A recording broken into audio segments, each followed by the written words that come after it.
timestamp. It's September 10th, 2025. It's a little bit after 10 p.m. I am shirtless. Not because I'm trying to be cool.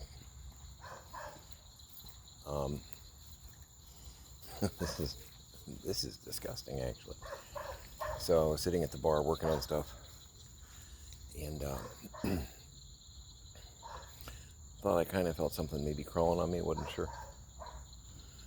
I'm gonna check the burn barrel while I'm out here. Walking the acorn.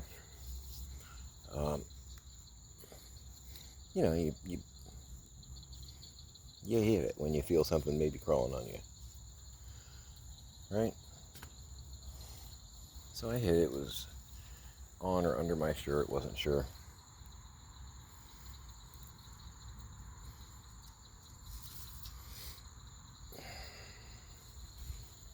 Alright, mosquitoes are already coming after me.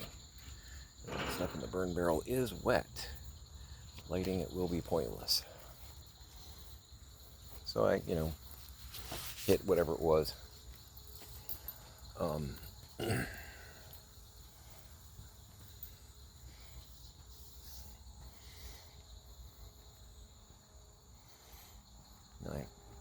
touched the area. It was on my side, like lower ribs area.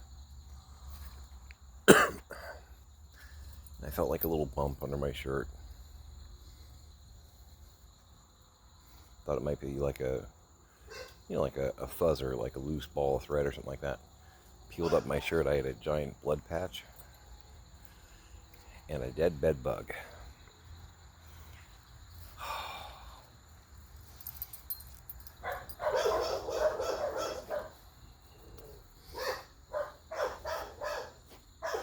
Yep. Nasty.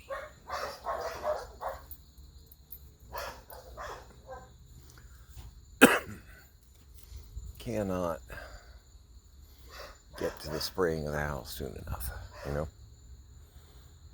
Acorn, I can't walk through you, pal. I can nudge you. So, at that point, I thought, I'm going topless. I went in the bathroom, looked in the mirror just to make sure. Do I have any more crawling on me?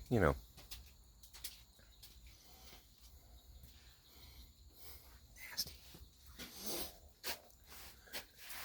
Some of y'all are probably like, he doesn't have a shirt on. That's nasty.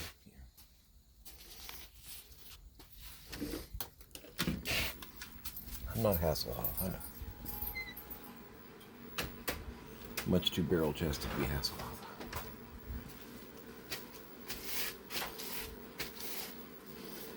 And white. Oh, so impossibly white.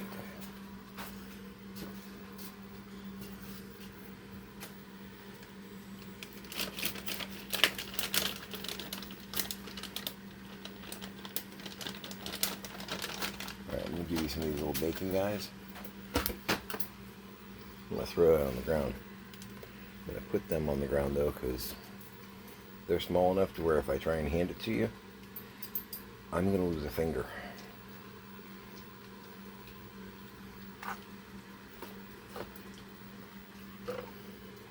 Good? Gotta admit, I'm a people's and that looks good. Looks like real bacon. You ready? You ready for it? You gotta get the bacon down? Yeah? Okay.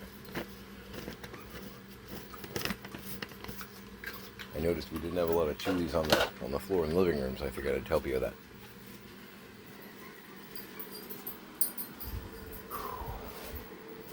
Yeah, so...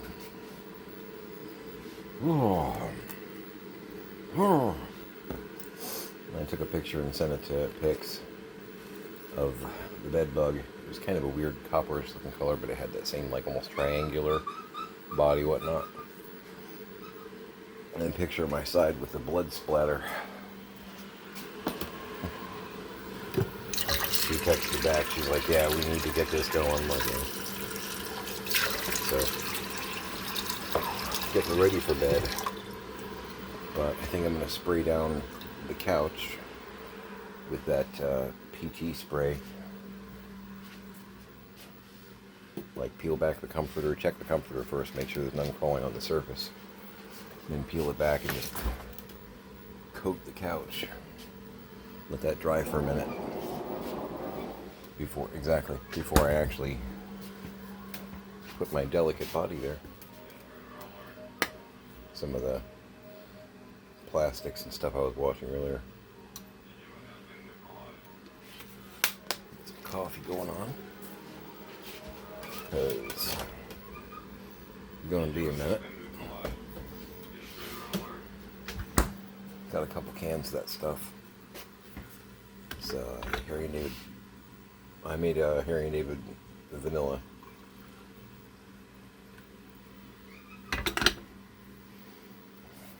Simple but good.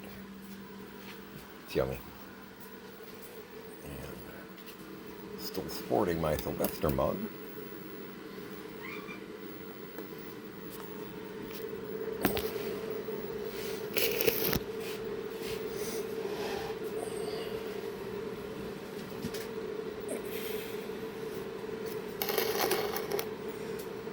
I know, put that away.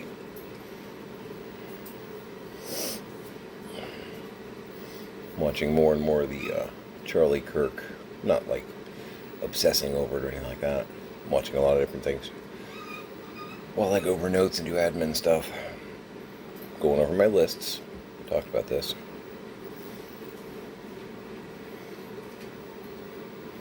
If the reports are right, this was a single shot to the neck from 200 yards away, elevated to ground, and the target is under a little bit of cover. This is a pro. That's a pro shooter. That's I'm not saying he's a sniper or an assassin, but that's someone who is a confident hitter. Single shot neck wound. Now, more than likely, they aimed for the head area or even above, knowing that it would drop a little bit. You know, drop to head or mass.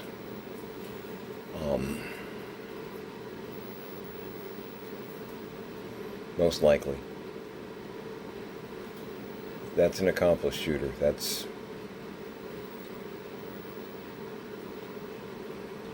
yeah. I've been seeing some people saying about that they think that the administration took him out, you know, a little CIA black bag operation kind of thing. As far as I know, he was pretty firmly in the orange guy's camp. I want to say he was even one of the ones that said, hey, we're going to stop talking about the Epstein stuff now. I don't know that that's a guy that they'd take out. You know, if it was one of the ones, and this is me, the conspiracies that go in my head, if it was one of the ones that, one of the people that wasn't letting the Epstein thing die, I could see them maybe taking that person out to make them, number one, a martyr, number two, a distraction, and to shut them up about the Epstein files. But I want to say this is one of the people that got the phone call of, hey, we're trying to not talk about that, and he said, yes, sir, no problem. He's an ally. I don't think that would happen.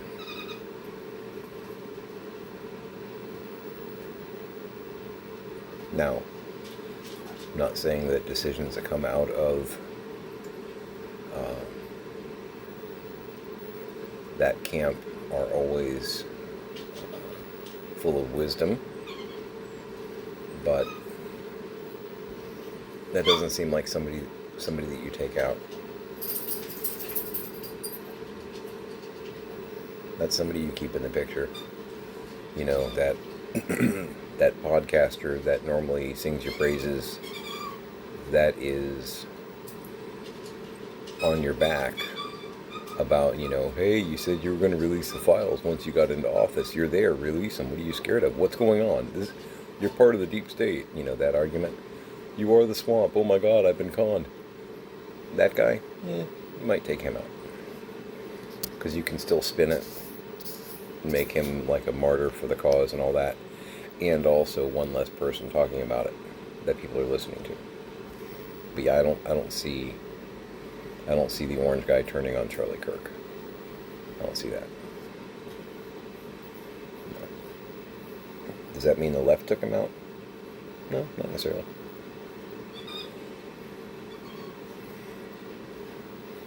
A lot of the podcasters and people that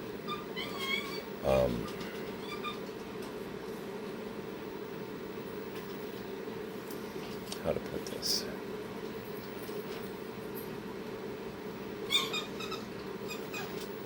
Are complaining to the White House that they promised they were going to release the files and haven't.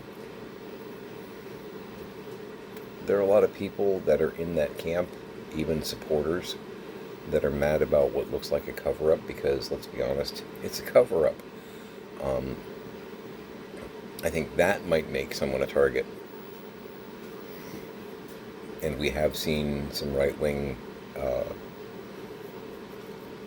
violence. We have seen them turn on their own a little bit because, to use the dog analogy, they caught the car. And now they don't know what to do with the car.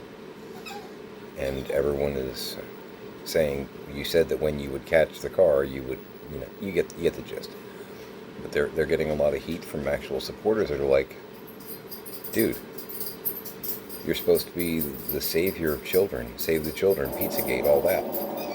Why aren't you releasing the files? You're our messiah. So I could see one of the people in that particular camp being angry with someone who was willing to drop it.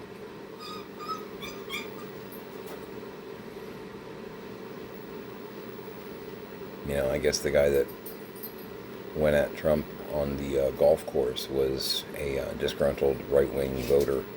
That's what I had read, that he was a Republican, and he was mad the administration was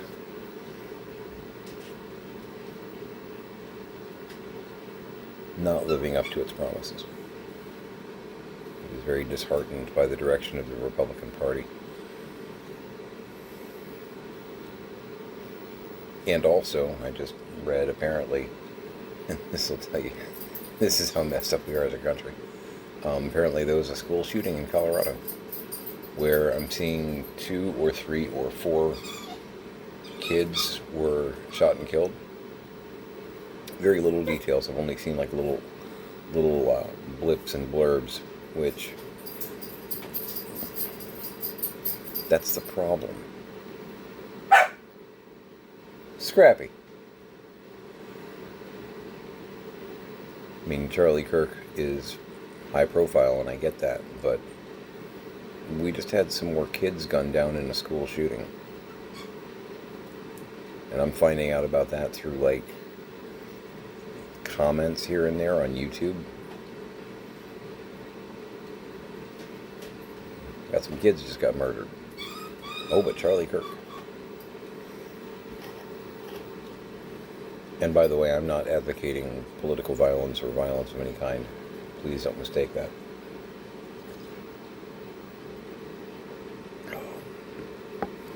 I'm just sitting back in the turtle cave trying to figure out what exactly just happened. But yeah, no idea what camp the assassin, because let's call it what it is from, if they are personally motivated, if they were a paid shooter, I don't know. That shot doesn't have to be a grade A sniper, but they're good. They're very, very good. Yeah, it doesn't have to be Martin Riggs. It's not that whole, it's only one or two guys in the world could have made that shot. It's not that situation. But, they're pro. They're good. They are qualified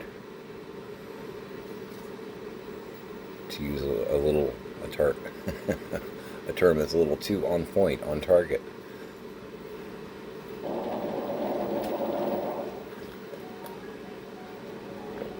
Dropping all those buzzwords, I get high marks for it.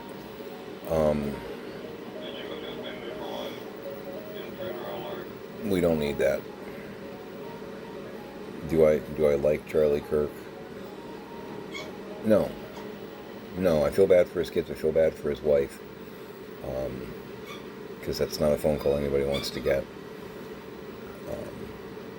I think he was leading a lot of teenagers and 20-somethings down the wrong road. A lot of misinformation and a lot of twisted spin that we don't necessarily need out in the rhetoric, but we've been getting that from a lot of people, you know. So I think it's very obvious that he was an influencer. I just think he was the wrong influence. Does that mean he needs to be, you know, assassinated while giving a talk in Utah? No. No, that's not. This is not. That's not the answer. Do I find it ironic that he was a big Second Amendment fan and he was shot and killed?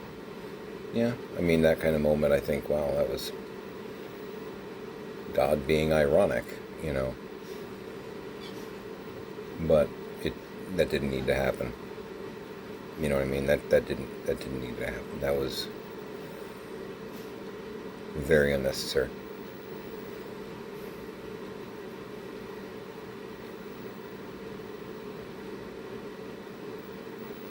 And political violence is not necessary. I don't like Trump either, but I don't want him shot. I'd like to see him in jail, finally. I mean, we elected a man into the office that has 34 felonies. He's been accused of countless fraud, election interference, all kinds of other things that the court system is, between his stalling and his manipulating the court system, he might never see justice for. And I think he's not a good person. In a weird way, I think he's the best, worst thing to happen to our country. And I've had a lot of people come at me on this one. Don't like him. I don't like him at all. I would have, my ideal ticket many years ago would have been Bernie Sanders, Elizabeth Warren. That would have been my presidential ticket. That's the idea before Hillary got chosen. That was what I wanted to see happen. Bernie and Elizabeth Warren. The way she goes after the financial corruption and or the education system, trying to get that on track, and him handling a lot of the infrastructure and or a lot of the budgetary things, we'd be in a different world. We'd be looking at green energy. We'd be looking at, I think, Democrats always fix the economy anyway. We'd be looking at a good economy. Maybe not the second golden age, but we'd be looking pretty good. You know what I mean? The bright side, because I'm trying to find the bright side in all this. The bright side to the orange guy is he's showing us all the ways our country is broken and can be broken worse.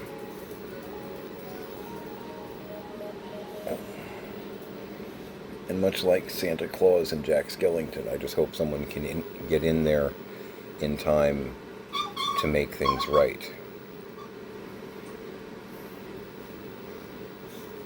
But there's going to be losses between the Medicaid, between the cuts and the various things. A lot of people are going to get hurt and people are going to die because of monetary choices. The big ugly bill, it's going to kill people. It's going to kill people. There's no way around that. I mean, there are ways around that, but this administration won't allow it to happen. So that's just a fact.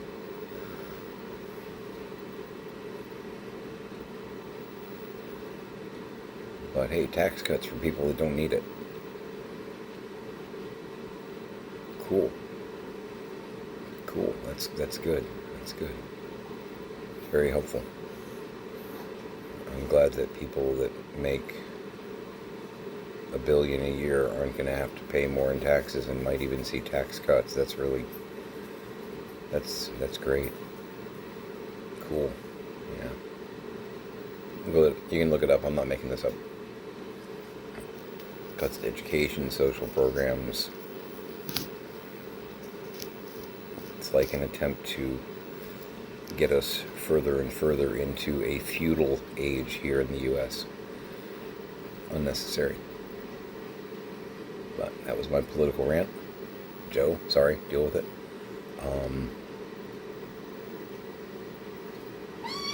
It's the wrong direction. It's the wrong direction. And assassinating a political figure, he's not in office, but he's a political operative, influencer, not the answer, people. I'm not going to talk anybody out of doing anything like that that's watching this, that's for sure. But yeah, no, that's not the right path. Don't do that. We can agree to disagree, we can argue, but that, no. You don't need to bring a rifle to a discussion. That's not, no. That was my cat sneezing. Snutface!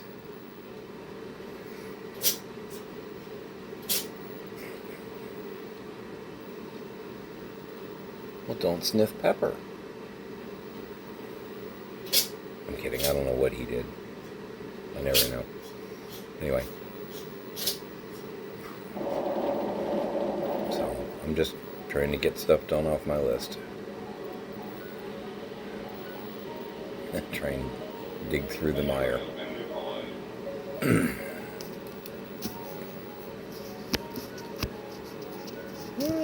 My list. My list for tomorrow.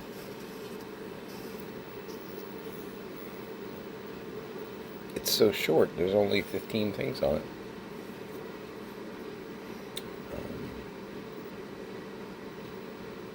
Yeah. Alright. Stay safe. Keep your head down. Talk. Don't shoot.